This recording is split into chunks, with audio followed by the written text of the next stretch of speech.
There is no vaccine for racism. We've got to do the work to fulfill that promise of equal justice under law. She'd work all day, then pour her whole heart into Maya and me when she got home.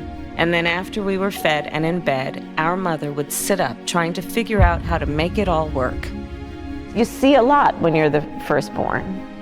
I saw my mother and how she worked hard, and she was full of pride and would never want anyone to ever pity her. She never complained about anything. But I also knew how she suffered. I knew how she stayed up late at night trying to figure things out. She was a brown woman with an accent. I remember going into, a store and us being followed. I remember how people would look at my mother and make certain assumptions about her intelligence or her capacity or her right to belong. As the eldest child, you see this. My mother was very well aware that she was raising two black girls to be two black women. And she did that instilling in us pride in our culture and cultures, always knowing that we would face all kinds of obstacles, but she never let us believe that anything could get in the way of our dreams or pursuits.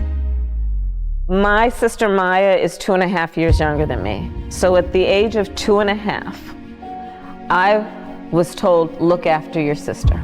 And it is something that is very much a part of just who I am, which is that look after those who need your support or need your help. And that has been what has motivated me to do the work I've done, to look after and protect people. This virus, it has no eyes, and yet it knows exactly how we see each other and how we treat each other. And let's be clear.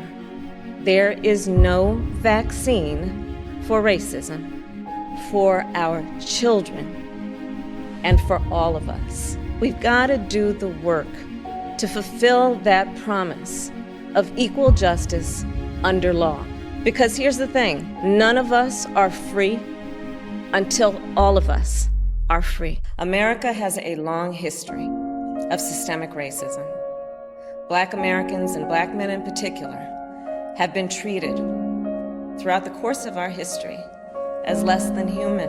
Black men are fathers and brothers and sons and uncles and grandfathers and friends and neighbors. Because of smartphones, so many Americans have now seen the racial injustice that black Americans have known for generations.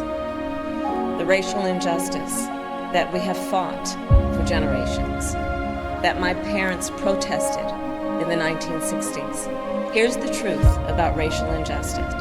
It is not just a Black America problem or a people of color problem. It is a problem for every American. It is keeping us from fulfilling the promise of liberty and justice for all.